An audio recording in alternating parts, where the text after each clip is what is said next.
ನಮಸ್ತೆ ಸ್ನೇಹಿತರೆ, ಸಂಜೆ ಎಕ್ಸ್‌ಪ್ರೆಸ್‌ಗೆ ಸ್ವಾಗತ. ಬಾರ್ಲಹಳ್ಳಿ ಕ್ರಾಸ್ನಲ್ಲಿನ ಶಿರಡಿ ಸಾಯಿಬಾಬಾ ದೇವಾಲಯದಲ್ಲಿ 41ನೇ ಮಂಡಲ ಪೂಜೆ. ಜೆಡಿಎಸ್ ರಾಜ್ಯ ಕೋರ್ ಕಮಿಟಿ ಅಧ್ಯಕ್ಷ ಜೆ.ಕೆ. ಕೃಷ್ಣಾರೆಡ್ಡಿ ಭಾಗಿ ವಿಶೇಷ ಪೂಜೆ ಸಲ್ಲಿಕೆ. ಚಿಂತಾಮಣಿ ತಾಲೂಕು ಬಾರ್ಲಹಳ್ಳಿ ಕ್ರಾಸ್ನಲ್ಲಿ ಶಿರಡಿ ಸಾಯಿಬಾಬಾರವರ 41ನೇ ದಿನದ ಮಂಡಲ ಪೂಜಾ ಕಾರ್ಯಕ್ರಮ ಅದ್ದೂರಿಯಾಗಿ ನಡೆಯಿತು. ಈ ಕಾರ್ಯಕ್ರಮದಲ್ಲಿ ಜೆಡಿಎಸ್ ಪಕ್ಷದ ರಾಜ್ಯ ಕೋರ್ ಕಮಿಟಿ ಅಧ್ಯಕ್ಷ ಜೆ.ಕೆ. ಕೃಷ್ಣಾರೆಡ್ಡಿರವರು ಪಾಲ್ಗೊಂಡು ಶಿರಡಿ ಸಾಯಿಬಾಬಾರವರಿಗೆ ವಿಶೇಷ ಪೂಜೆಗಳನ್ನು ಸಲ್ಲಿಸಿ ಉತ್ತಮ ಮಳೆ ಬೆಳೆಯಾಗಿ ಜಾನುವಾರುಗಳು ಸುಖ ಶಾಂತಿ ನೆಮ್ಮದಿಯಿಂದ ಬಾಳಲಿ ಎಂದು ಪ್ರಾರ್ಥಿಸಿದರು. ಚಿಂತಾಮಣಿ ಮುರುಘಮಲ್ಲ ಮಾರ್ಗ ಮಧ್ಯದ ಬಾರ್ಲಹಳ್ಳಿ ಕ್ರಾಸ್ನಲ್ಲಿನ ಶ್ರೀ ಲಕ್ಷ್ಮೀ ನರಸಿಂಹಸ್ವಾಮಿ ದೇವಾಲಯದ ಬಳಿ ಶ್ರೀ ಶಿರಡಿ ಸಾಯಿಬಾಬಾ ಸೇವಾ ಟ್ರಸ್ಟ್ನಿಂದ ನೂತನವಾಗಿ ನಿರ್ಮಾಣ ಮಾಡಿರುವ ಈ ಶಿರಡಿ ಸಾಯಿಬಾಬಾ ಮಂದಿರದಲ್ಲಿ ಶಿರಡಿ ಸಾಯಿಬಾಬಾರವರ 41 ದಿನಗಳ ಮಂಡಲ ಪೂಜೆ ಮತ್ತು ಮೂಲ ವಿಗ್ರಹಕ್ಕೆ ಪುಷ್ಪಾರ್ಚನೆ ಮಹೋತ್ಸವ ಕಾರ್ಯಕ್ರಮ ಅದ್ದೂರಿಯಾಗಿ ನಡೆಯಿತು. ಈ ಪೂಜಾ ಮಹೋತ್ಸವ ಕಾರ್ಯಕ್ರಮದಲ್ಲಿ ರಾಜ್ಯ ಜೆಡಿಎಸ್ ಪಕ್ಷದ ಕೋರ್ ಕಮಿಟಿ ಅಧ್ಯಕ್ಷ ಹಾಗೂ ಚಿಂತಾಮಣಿಯ ಮಾಜಿ ಶಾಸಕ ಜೆ.ಕೆ. ಕೃಷ್ಣಾರೆಡ್ಡಿರವರು ಪಾಲ್ಗೊಂಡು ಶಿರಡಿ ಸಾಯಿಬಾಬಾರವರಿಗೆ ಪುಷ್ಪನಮನ ಸಲ್ಲಿಸಿ ವಿಶೇಷ ಪೂಜೆಗಳನ್ನು ಸಲ್ಲಿಸಿದರು. ಈ ವೇಳೆ ಮಾಧ್ಯಮದವರೊಂದಿಗೆ ಮಾತನಾಡಿದ ಅವರು, ದಿಲೀಪ್ ಮತ್ತು ಅವರ ಸ್ನೇಹಿತರು ಬಹಳ ಕಷ್ಟಪಟ್ಟು 2-3 ವರ್ಷಗಳಿಂದ ಸಂಕಲ್ಪ ತೊಟ್ಟು ಸಾಯಿಬಾಬಾ ದೇವಸ್ಥಾನ ಕಟ್ಟಲು ಬಹಳ ಶ್ರಮಪಟ್ಟಿದ್ದಾರೆ. ದೇವಾಲಯದ 41ನೇ ದಿನದ ಮಂಡಲ ಪೂಜಾ ಕಾರ್ಯಕ್ರಮ ಅಂಗವಾಗಿ ವಿಶೇಷ ಪೂಜಾ ಕಾರ್ಯಕ್ರಮಗಳನ್ನು ಹಮ್ಮಿಕೊಂಡಿದ್ದು, ತಾನೂ ಪೂಜಾ ಕಾರ್ಯಕ್ರಮದಲ್ಲಿ ಪಾಲ್ಗೊಂಡು ಬಾಬಾರವರಿಗೆ ವಿಶೇಷ ಪೂಜೆಗಳನ್ನು ಸಲ್ಲಿಸಿ ಉತ್ತಮ ಮಳೆ ಬೆಳೆಯಾಗಲೆಂದು ದೇವರಲ್ಲಿ ಪ್ರಾರ್ಥಿಸಿದರು.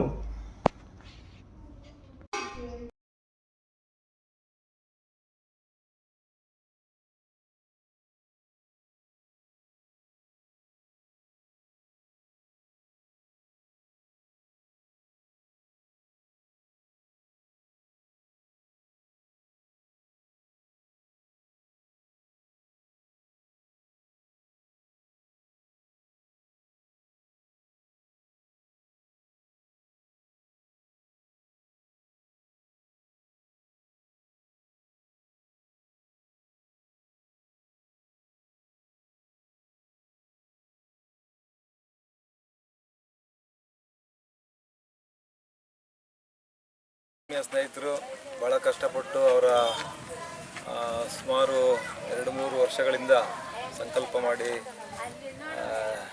ಸಾಯಿಬಾಬಾ ದೇವಸ್ಥಾನ ಕಟ್ಟಬೇಕು ಅಂತೇಳಿ ಭಾಳ ಶ್ರಮಪಟ್ಟು ಮತ್ತು ಅವ್ರ ಜೊತೆಯಲ್ಲಿ ಭಾಳಷ್ಟು ಜನ ಕೈ ಜೋಡಿಸಿ ಎಲ್ಲರೂ ಒಟ್ಟಾಗಿ ಮಾಡಿ ಪ್ರತಿಷ್ಠಾಪನೆಗೆ ಬರಬೇಕಾಗಿತ್ತು. ಅವತ್ತು ಬೇರೆ ಖಾಸಗಿ ಕಾರ್ಯಕ್ರಮಗಳ ಬೇರೆ ಬೇರೆ ಕಡೆ ಇದ್ದಿದ್ದರಿಂದ ಬರಲಿಕ್ಕಾಗಿರಲಿಲ್ಲ. ಹಾಗಾಗಿ ಇವತ್ತು 41ನೇ ದಿವಸ ಭಾಳ ವಿಶೇಷ ಪೂಜೆಗಳನ್ನು ಹಮ್ಮಿಕೊಂಡಿದ್ದರು. 48 ದಿವಸಕ್ಕೆ ಮಾಡಬೇಕಾಗಿತ್ತು, ಅದು ಅಮಾವಾಸ್ಯೆ ಬರೋ ಕಾರಣ ಇವತ್ತು ವಿಶೇಷವಾದಂಥ ಪೂಜೆಗಳನ್ನು ಹಮ್ಮಿಕೊಂಡಿದ್ದಾರೆ. ಹಾಗಾಗಿ ಬರಲಿಕ್ಕೆ ಕೇಳಿದರು, ಬಂದು ಸ್ವಾಮಿಯ ದರ್ಶನವನ್ನು, ಬಾಬಾ ದರ್ಶನವನ್ನು ಮಾಡಿದ್ದೇನೆ. ಈ ಸಂಕಲ್ಪವನ್ನು ಮಾಡಿದ್ದೇವೆ, ಒಳ್ಳೆಯ ಮಳೆಗಳಾಗಬೇಕು, ಒಳ್ಳೆಯ ಬೆಳೆಗಳಾಗಬೇಕು, ಕ್ಷೇತ್ರದಲ್ಲಿ ಎಲ್ಲ ಕುಟುಂಬಗಳಲ್ಲಿ ಸಮೃದ್ಧಿಯಾಗಿರಬೇಕು ಅಂತ ಹೇಳಿ ಪ್ರಾರ್ಥನೆಯನ್ನು ಮಾಡಿದ್ದೇನೆ. ಎಲ್ರಿಗೂ ಒಳ್ಳೆಯದಾಗಲಿ ಅಂತ ಶುಭ ಹಾರೈಸ್ತೇನೆ. 41ನೇ ದಿವಸದ ಪೂಜಾ ಕಾರ್ಯಕ್ರಮಗಳು ಹಮ್ಮಿಕೊಂಡಿದ್ದು, ಈ ಪೂಜಾ ಕಾರ್ಯಕ್ರಮಗಳಲ್ಲಿ ಸುತ್ತಮುತ್ತಲಿನ ಗ್ರಾಮಸ್ಥರು, ಭಕ್ತಾದಿಗಳು ನೂರಾರು ಸಂಖ್ಯೆಯಲ್ಲಿ ಭಾಗವಹಿಸಿ ಪೂಜಾ ಕಾರ್ಯಕ್ರಮಗಳನ್ನು ಯಶಸ್ವಿಗೊಳಿಸುತ್ತಾರೆ.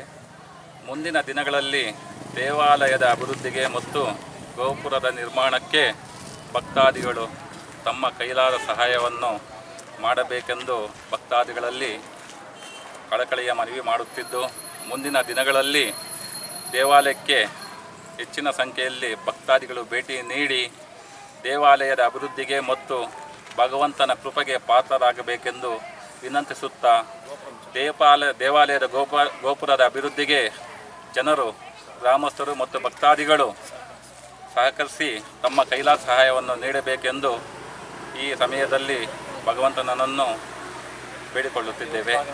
ಜೈ ಸಾಯಿರಾಮ್. ಈ ದಿನ